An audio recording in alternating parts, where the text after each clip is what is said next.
This is the Success Happy Hour experience with the Drunken Grape. I'm Rob, your show host, and today we're talking banking.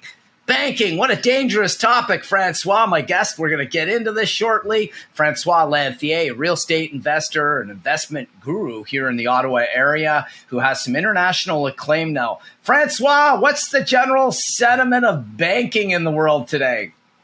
Yeah, so as many of your listeners probably can tell, there's inflation, there's all kinds of issues surrounding banking. So traditional banking, personally, you need it. We can't avoid it. Before coming on air, you were talking about tapping, using your debit to pay like $4 and things. So we need that service. But the banking I want to talk about today is very different. So it's setting up your own bank using life insurance policies. And there's a few companies in Canada that help people do just that. And then you don't need a banker anymore. You can borrow against your life insurance. And I'm not the expert, so don't quote me. But what I'm doing right now is you can borrow against your life insurance. Let's say you have $1 million. You've paid for it for many years. So it's not a get rich quick scheme or anything like that. It probably takes 7 to 10 years to fund your bank. But once you've done that, then you can borrow against that money and ideally you repay it, but you don't have to because it doesn't appear on your credit. It doesn't hurt your credit score, as I mentioned. There is interest, so it does eat away at your life insurance eventually. But if you don't repay it, there's no penalty. You're not going to lose your house or anything like that, which is great because we're hearing more and more people having financial issues. And if you do this strategy, it can avoid you a lot of trouble and you can finance various things using your life or someone else's. Let's say you're not super healthy or you're getting up there in age. Well, maybe you have kids or grandkids. You can insure them and own the policy on them and use that to leverage. So little wild concept, but you can check out a website. I don't know if you want to share the website, Rob, but let me know. I will. Anyway. Yeah, we can bring that up and we'll continue talking about this because you are hitting in something interesting. Banks have resold insurance policies many times over, in fact, and made a fortune off it throughout history. Often a lot of money goes unclaimed. This is sad. This is true. Obviously, life insurance, I really classify as more like death insurance because it is. But usually the ability to use this in life for most people, even and especially if they have a better opportunity to really leverage wealth and abundance, particularly if, and ladies and gentlemen, we're not financial experts here. So, always consult a financial expert, legal expert, get legal advice. I do want to say that at the start of this show. Also, smash the like, subscribe, share this content.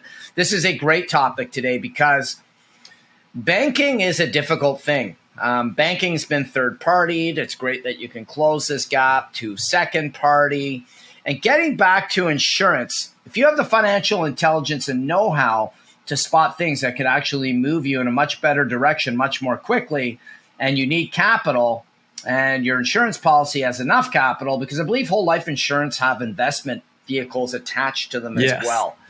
And if you can borrow against that and leverage it and make far more money, then it's only to your benefit and the benefit of those that inherit your estate for you to be able to leverage it. So correct me if I'm wrong, my friend, but that's the way I would see it. Yeah, no, that's totally what it is, because you buy whole life insurance and you force feed it in a way. So you add some extra funding to it, and that's a tax shelter in a way. And you can deduct the interest, because there is interest when you borrow money that you've put in. But again, if you're able to borrow it at 6%, invest it at 20% return or more, then you're super happy, and it's money you may not have anyway. And people that have corporations or businesses, they can also have corporate life insurance on themselves. I mean, there's a million strategies. As I mentioned, you have to refer to the experts. I just thought I'd introduce this concept to your audience. I think it's fun. And yeah, banking, a lot of people complain. Well, this is a fun kind of banking concept. So yeah, and it gives you a lot more control and anonymity. That's The reason most important part. Blockchain's exploding, there's always this moronic threat of going cashless, which actually I believe would be a complete disaster to the whole financial system. You wipe out cash, any country that wipes out cash, we are getting the heck out of them, Francois. I know we had this talk in the green room. Not a chance would I stay somewhere that would force me to give up all my personal information. That's really number one. Your privacy would be history. Oh, yeah, it's Number gone. two, you'd have no freedom. Number three, you could be taxed or fined or feed to death with impunity. And, for the people that use their tap cards to pay for under $20 purchases, you're paying fees after a certain amount of transactions. Maybe you're lucky and you have no fees, but most banks do. And always carry some cash. And getting into this is partly why blockchain took off. It's because it's an alternative financial system. Yes. And we know the traditional ones don't work. You just talked about corporate insurance and corporate life insurance. That, in fact, is where companies have flipped life insurance policies on people many times that have passed on their workforce. And they've collected millions and tied the bank into the whole process, too. I mean, these are very crazy times, very crazy things that have really happened, particularly since we yanked the dollar off the gold standard. It really actually created a lot of problems. And a lot of people don't realize that because cash was tied to money, which made it money. Now it's just currency. But to be able to do this, yeah, exactly. It can be printed to infinity. But to do this is cool because you can take this anywhere, can't you? You can live anywhere doing this. Yeah, pretty much. Like, this is an American concept. It's been adapted to Canada. So if you look up at the website you're sharing there on the screen, ascendantfinancial.ca, they've adapted it to the Canadian market. But if you're in the US, you can do the same thing, and I'm sure in other countries as well. What you need to check is the taxation, because in the US none of it is taxable. In Canada, of course, there are some components that are taxable. I'm not sure exactly how, but I think there's certain ratios. If you hit those and beyond, then there is a tax trigger. So you want to be careful of that. Well, I know life insurance itself isn't taxed, but it could have to do with the investment bracket inside a whole life policy that, without a doubt, our greasy government would get its hands on any and all the money it can possibly can. That's the problem with the current system we live under. Whereas the States, and being a digital nomad and striving to be a digital nomad, because I know you're already halfway there, it is you can always relocate. I mean, consult whatever country you're looking to emigrate to or become a resident of. But you can always go into much more favorable tax regimes. In fact, you can even go to no-income tax regimes. Now, that doesn't mean no tax. If you go to a low-income or no-income tax zone, consumption taxes are almost always invariably higher, much higher. But the advantage of that is you get to choose how you pay your tax. That's it. You consume or not, and then you could save. And yeah, it's nice. You have a bit more control. And again, that's the whole control discussion here. Same with becoming your own banker. Personally, I don't really want to become a banker, but I don't want to be begging people for money, for lines of credit to borrow, for a mortgage or anything like that. So that makes sense. And cheers to that, my friend. The happy hour. I got a Reposado tequila from Antille Tequila. Cheers to you, my friend. Crossing over the screen. Salut, monsieur. You know what's heartwarming on a nice fall day? A Reposado tequila. I was going to pull out a stout, didn't have time to get to the store. We'll get to that. But I featured this couple in my last podcast. Actually, Niana Ferguson came on. She's the first black female owner of a tequila company worldwide. They started this in 2017 in the hotbed of Detroit, Michigan. Would you have ever thought of tequila coming out of Detroit? Probably not. But they were on a trip to the Dominican Republic with her now husband, Don. It was a surprise birthday party for them, or him. And he proposed to her on the beach, I believe, while on vacation. So they had a dual celebration. And then they talked about what they would love to do. And she had asked him, Don, what would you love to do if you could do anything? He said, I want to own a tequila company, but how the hell would I do that? There's just no way.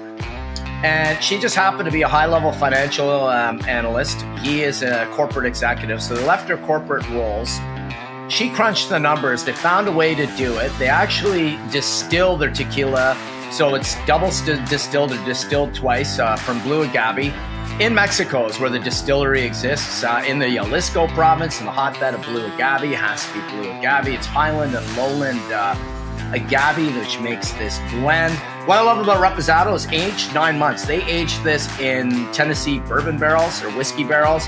You can even see how it ambers a bit and starts to get a golden honey color. Not only do you get the herbal characteristics of tequila, but you also get vanilla and caramel rolling out and softening it. It's just fantastic on its own. In fact, I'm going to dump it in my coffee.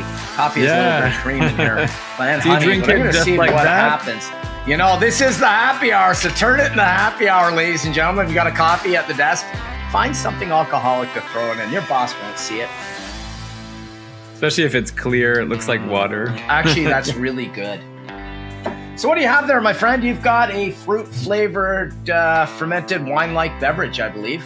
Yeah, Local. It's actually a fruit wine. So I'm not sure on the screen, but Haskap wine. So it's a very unusual berry. It's like flat blueberries. Some people call them Russian blueberries. And it's not a flavor. It's actually 100% Haskap with like water and other things. And it's actually made fairly local. So fermented Haskap, yeah. Yeah, fermented Haskap. That's it. It's made in Saint Pascal Bailon, so it's just east of Rockland, east of Ottawa, where I live. And anyway, I thought it was really neat. I'm not usually a fruit wine fan. I like grapes, but that's about it.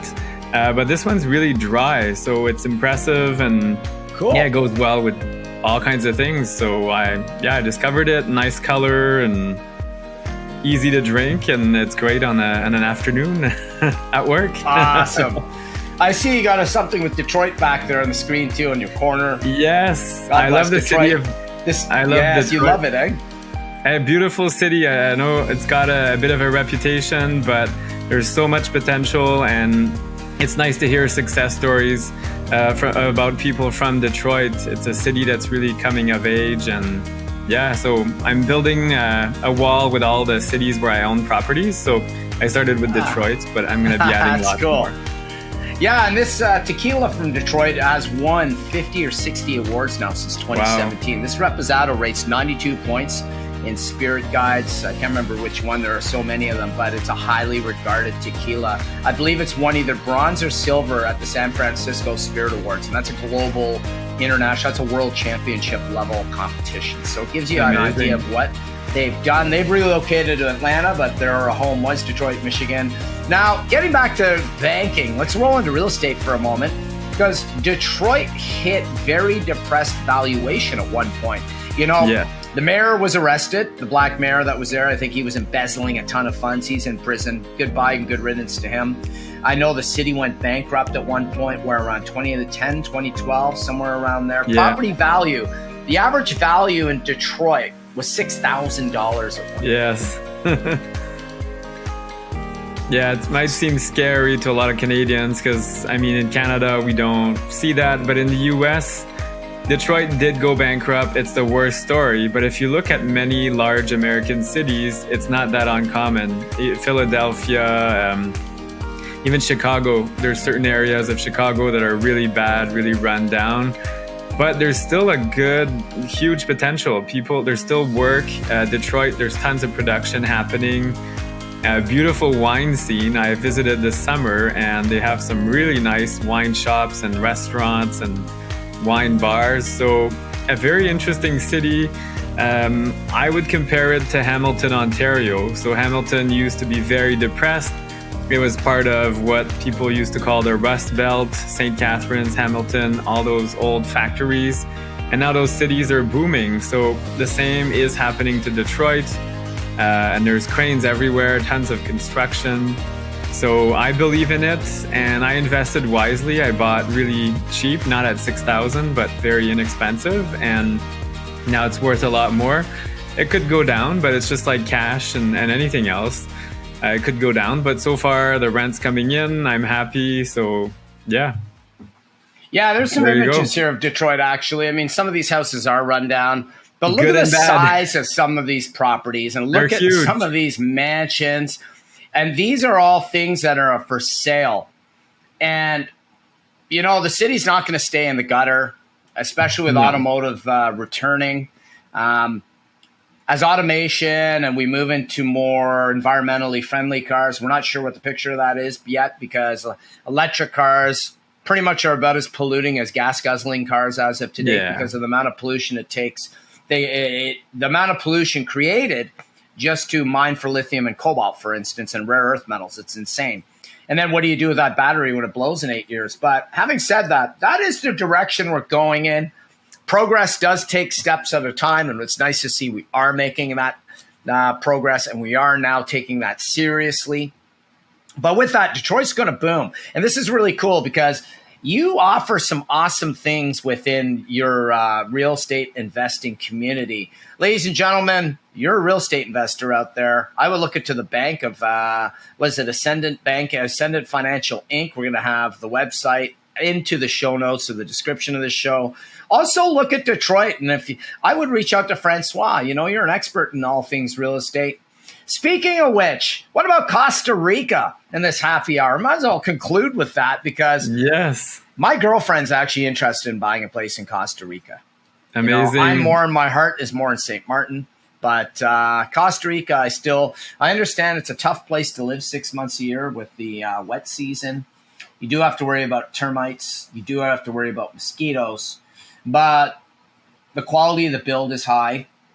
I imagine they're using as little wood as possible in construction now, because you see a lot of cement houses and things like that, poured cement, concrete, Yes. which would definitely be very durable against all those climatic conditions. What's your thoughts on Costa Rica? I know it's a relatively safe country. It's probably the safest country in Central America. It really is. So Costa Rica, just like any market, it varies a lot. So Costa Rica has 7 provinces, if I'm not mistaken. And my favorite is Guanacaste. So it's northwest of Costa Rica, and it's the driest province. So, it does not have the rainy season as long as the other areas. So part of the country, yes, it rains maybe 6 months of the year. Guanacaste is more 3 months, and it's not even full time.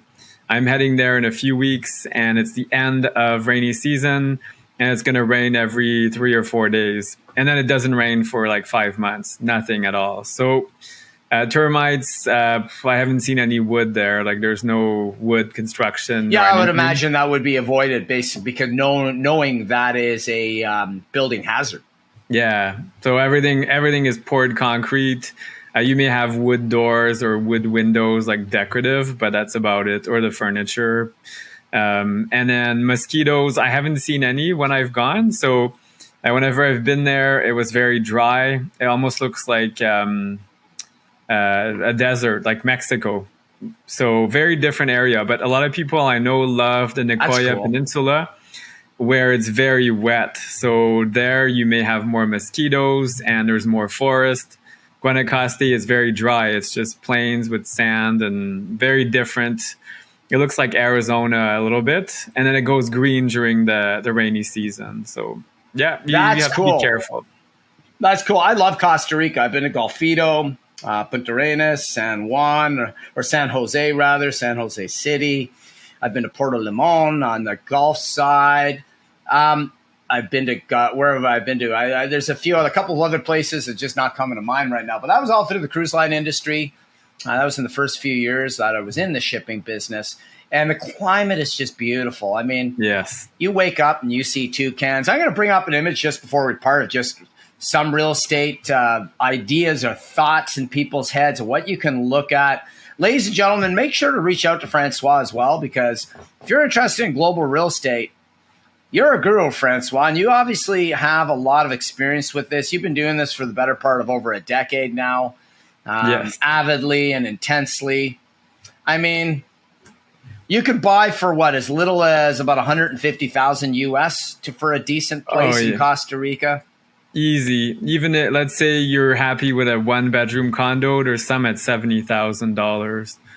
If that's good for you. But if you spend $150,000, what's nice is you can also get citizenship very easily. If you go below that, then it's a different conversation. So if you invest $150,000, you can get citizenship in Costa Rica. Yes. That's fantastic. And that's not a bad place to live. I mean, the only thing you might have to worry about there would be their currency and currency fluctuations. So you just deal with everything in US dollars. That's what I would do. Get around it. You'd have to. But take a look, ladies and gentlemen, at that climate. Take a look. Imagine waking up and looking at that ocean or just green everywhere. The sunsets are amazing every single day, like super colorful. Even on rainy days, it's just gorgeous. And the water, you can drink the water everywhere in the country. So it's not like many of the South American countries where we can't drink the water. There you can just turn the tap on and it's full of minerals because it's all volcanic soil. So you feel healthier after just a few days. So I love it. I would move there in a heartbeat. Yeah, another cool thing too is, you see things like toucans fly past you. There's 5%. Yeah, 5% of the world's wildlife lives in Costa Rica. Yeah, it only has 0.08% of the world's rainforest. Yeah, 5% of all fauna. I think the ratio is the highest on Earth. Wow. And 25% of the country is nature preserve. So you can really tell it's very lush and green, except for Guanacaste. Depending on where you go, it tends to be drier, as I mentioned. But there's beautiful forest. And there's blue zones in there. I don't know if you know what blue zones are, but that's where centenarians live. The biggest concentration of 100-plus-year-old healthy people in the world is in 5 zones around the planet. Okinawa is one, around Greece and Crete is another one. Another one's in Sardinia, Italy.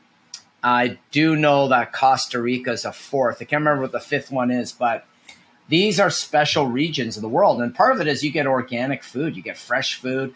That's the other thing to talk about is the food is just way better than what we eat here. They don't have the preservatives in it. No. You can eat fresh fish catched every single day if you wish to. Yeah. And it's just, you don't have to worry about a lot of things that you have to worry about with pesticides and things like that down there either. It's just, definitely a very high quality standard of living. And you could use Ascent Financial, ladies and gentlemen, if you have insurance to tap into that. That's it. To finance it, you don't need to get a mortgage. You just become the bank and finance your dream. Listen, cheers to you, my friend. My coffee and Reposado tequila. Coffee and Reposado tequila with a bit of cream. This is a fantastic beverage. What would you think of it in a happy hour? Ladies and gentlemen, it's always a pleasure having you watch this. Francois, you're always a tremendous guest. Anything you want to say, parting, what you're working on, or if anything of interest that people may want to gravitate to before we part? Yeah, so people looking to invest in real estate. Personally, I find Canada and the US overpriced right now and quite risky.